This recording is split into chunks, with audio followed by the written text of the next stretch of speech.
Day 5 of NFL free agency is wrapping up, and there are still a lot of big names out on the free agent market. Harrison Graham and Chase Sr. Chase, let's break down some of the top names following the Deshaun Watson trade. First up here, Stefan Gilmore, who's been linked to the Raiders, been linked to some other players, 31 years old, but still a premier cornerback in the National Football League. He's coming off a Pro Bowl season in which he got traded from the New England Patriots to the Carolina Panthers, and while only playing 8 games coming off of that surgery and following the trade, he was really, really good, Harrison, and he's still one of the top corners in the National Football League. In 2021, he was named to the Pro Bowl, so that goes to show you just how good he was. 1 tackle for loss, 2 interceptions, 2 pass breakups.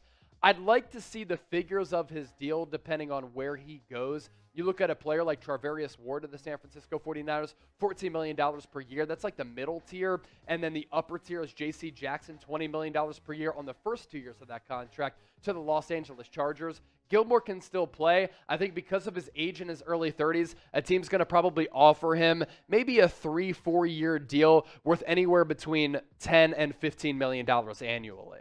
Yeah, I think Stefan Gilmore is certainly a guy that's still looking to cash out. The question is, how many years will he actually get? Next up is Jadeveon Clowney, and now before Watson got traded, Jordan Schultz reported that the Browns had offered 2 years and $24 million for Clowney, which would be pretty team-friendly, to be quite honest, because he had a nice year last year, 9 sacks, 11 TFLs, bounced back in the sack category after a couple of down years in that regard. But maybe he's willing to take that now that Cleveland's clearly chasing Super Bowls. I think Jadeveon Clowney is an excellent player, and a lot of people become obsessed with the sack totals, and he's never been a huge sack guy. In fact, 9 sacks this past year, tied for the second highest of his NFL career. He had 9.5 back in 2017, but this guy is a disruptor, and he is a game changer. And while he hasn't had a lot of sack totals like people expected him to have, coming out of South Carolina as that next generational prospect, quarterback pressures have always been in the game for Jadeveon Clowney. 17, 21, 21, 13, 19 in the last couple of years. He's been excellent, and I still think he's going to demand a lot of interest on the open market, and I still think, even at this point of his career, he's dealt with some injuries. He's 29 years old. He could still play. He has gas left in the tank. If he goes to a team like the Niners, right, opposite of a Nick Bosa, he was opposite of Myles Garrett last year. That's where I think those sack numbers come into play. Next up is Odell Beckham Jr., who, Chase, I think out of a lot of these guys that we're going to break down here, and, we'll go a little faster on the lesser names, he could wait a while because reports surfacing he may not be healthy until November. If that's the case, he might just hang out and see what's what. If he wants to hang out until, the season gets going and kind of see what things look like, maybe a team suffers an injury at wide receiver and needs to plug in at wide receiver 2 or something like that, he could do just that. But we saw that's exactly what happened last year. He plugged in for Robert Woods and played very well with the Rams. We'll see when he signs, but certainly still an impact player when healthy. I like OBJ, and I thought before he got traded to the Los Angeles Rams, he still had good ability left in him. I think he was a byproduct of just a disastrous season with the Cleveland Browns, where Baker Mayfield was banged up, he was injured, he was beaten, he was battered, and because of that, on top of the fact that OBJ and Baker Mayfield never really had a great relationship in terms of on-field chemistry, he was able to just unlock and unload with the Los Angeles Rams. OBJ, at this point of his career, still has explosion. I do worry about him coming off 2 torn ACLs, but a big name and a big ticket player, and he played excellent, and I mean excellent football for the Los Angeles Rams coming down the stretch. What's been the best signing so far? Let us know what you guys think down in the comments. I think Hassan Reddick to the Eagles is a good one. If Deshaun Watson, if there's no major legal issues moving forward, obviously if that works out, I know it's a trade, but you can factor that in as well. Favorite signing / move so far in NFL free agency. Now, Chase, we are now on Rumble as Chat Sports partner with Rumble just a couple of weeks ago, and we've been publishing all of our NFL content over there as well. We've been live throughout NFL free agency. Cool platform as we expand our profile here here at Chat Sports. Plus, you can find some exclusive content over at rumble.com/NFL Daily. Give us a follow, and Chase, there's a lot of other content creators people can check out as well. News, sports, politics, tech, business, whatever your interests are, you can go find it at Rumble. Basically anything you want, you can find it on Rumble. Free uncensored content as well for those of you who like freedom of speech and like sharing opinions, bold opinions like myself and Harrison Graham. Rumble.com/NFL Daily. When you're there, hit that green subscribe button. Keep it moving here. Bobby Wagner, who you got to wonder if he's one of these guys that's going to decide quickly now that Deshaun Watson domino has dropped. He's been linked to the NFC West. I still think he's a damn good linebacker. So do I. Maybe he's not peak Bobby Wagner, but he's probably still 85% of that player.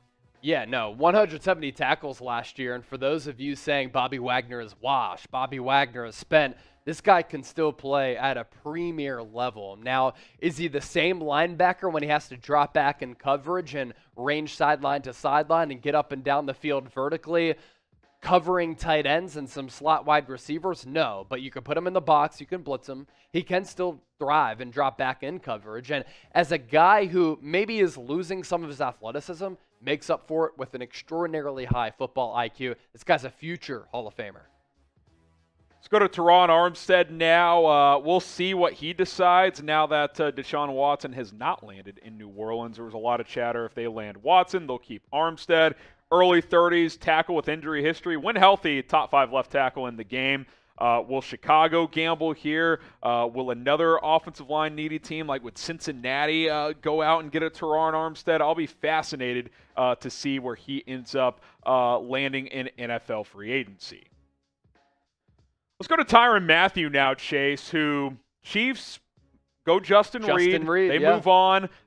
Safety market's been hot, but I wonder, like, is Mathieu going to be the odd man out? Is he going to have to take a little less? Be curious to see what happens here. Man, I love this dude's positional versatility, his overall football smarts, and his just knack for making game-changing and game-winning plays. You want to put him at safety, he can play both spots. You want to put him at corner, outside, slot, he can do that. You want him to rush the passer, he can do that as well. That's why teams are vying for Tyrann Mathieu. Next up is La'el Collins. He's met or meeting with the Cincinnati Bengals, depending on when you're watching this. Listen, he's not an all-pro, but when he's healthy and engaged, this is a premier right tackle. Yep. He has experience playing guard as well. He can move around if you want him to. I would just put him at right and leave him there, but he is certainly capable of moving around. And I think Cincinnati, who I mentioned he's visited with, just makes a lot of sense here. Makes a lot of sense because they have an offensive line need. As host of the 49ers Report, a lot of Niner fans have hit me up. Hey, La'el Collins is a replacement for Mike McGlinchey. There's no question he's the better player, but because he's a free agent target and not a trade target, I think another team is going to be willing to overpay for La'el Collins, who's one of the best tackles in the NFL, as Harrison had talked about. Now, last year struggled, hip injury. Nick Bosa lifted him off the ground in that wild card matchup on a bull pass rush, but he's very, very good. Yeah, no doubt about it. So we'll see where La'el Collins ends up after the Cowboys released him just a couple of days ago. Who's been the biggest free agency winner so far? Dallas has been the biggest loser. They have not signed a single external free agent as of Friday, which is pretty mind-blowing. But, Tom Downey in shambles. Let us know, biggest free agency winner up to this point. We'll speed things up as we get to the back half of some guys here. Rob Gronkowski, it kind of feels like he's going to play another year with Tom Brady or just retire, right? You would think so. They're bros, man. They're bros, and one of the ultimate bro duos of all time. Rob Gronkowski, still a free agent. Is he mulling retirement? Probably, but is he going to come back? Yeah, he could with the Tampa Bay Buccaneers. Jarvis Landry next up, and, we kind of wondered what he would do. Would he follow Deshaun Watson? Well, I don't think he's going to go back to the Browns. That would be quite a story. They cut him and then bring him back for cheaper. Could he get talked into that? Who knows? He had a meeting set with the Falcons. You got to wonder if he wants to sign there, though, now. I don't view Atlanta as a contender at this point, so we'll see where he lands. Probably the top slot on the market right now. Yeah, because JuJu Smith-Schuster signed with the Kansas City Chiefs. That makes Jarvis Landry the #1 slot corner. Was working out with Deebo Samuel this past week. If he learns anything from Deebo, it's positional versatility and the knack for making big plays. Duane Brown, who's getting older, 34, 35, 36, in his mid-30s. I think Seattle, if they want to regardless who they play at quarterback, maybe they get into some sweepstakes for some other guys. Yeah. If they want to bring back Brown on a one-year deal to help protect that quarterback's blind side, I could get behind that. He could also retire if he wants to, so we'll see what he decides to do, but still an above-average left tackle at this point in his career. Very good player, and he's a little bit older, a little bit injury-prone, but 17 games played last year, 8 sacks allowed. Not a good season for him. He could play better, and I think he would be the first one to admit that, but for teams looking for offensive line help, Duane Brown can help you.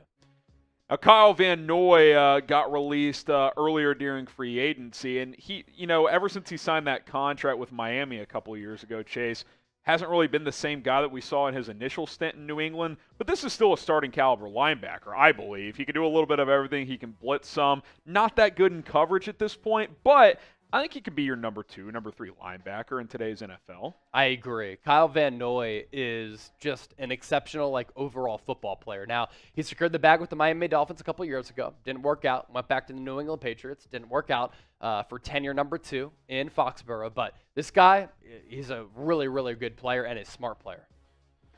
Jameis Winston, who there's already chatter that the Saints are going to zero in on him and bring him back. So by the time you watch this, that may already be done. But look, he's one of the big winners of Watson not choosing New Orleans. Yeah. Right?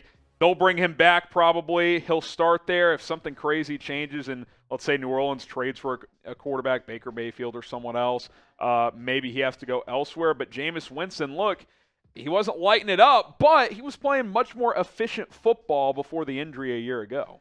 Yeah, Jameis Winston, look, a former 5,000-yard passer, a 30-touchdown thrower, but at the same time, 30-interception thrower a couple of years ago in that final season with Tampa Bay. Prior to getting injured last year, I thought that he was really making strides under Sean Payton. I'd actually like to see what he can do as he comes back off that torn ACL. I want to see a full season of Jameis. Me too. Can he get back to... He was on pace for throwing 30 touchdowns and 14 picks. Maybe not being solid. a premier quarterback, but can he be that second or third tier guy? Yeah. I want to find out. We'll see if he gets the chance to do that. Subscribe to us here at Chat Sports. More NFL news, rumors, draft, trades. By the way, free agency is not even close to being over with, so we'll still have coverage for you. YouTube.com/ChatSportsTV, 100% free. We will have you guys covered here on the channel.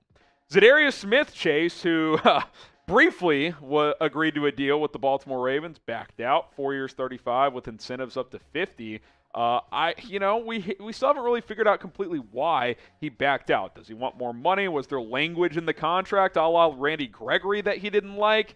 One of the better pass rushers still out there at this point. He is a good pass rusher, and for Green Bay, prior to only playing 1 game in 2021, he was putting up back-to-back double-digit sack seasons, and that investment that they made in him rang true, and it worked out. Spurned Baltimore, didn't go back to B-More, where he originally started his career. Still a good pass rusher if he can stay healthy. Yeah. Akiem Hicks, who has had injury issues, but when he's healthy, he's still productive.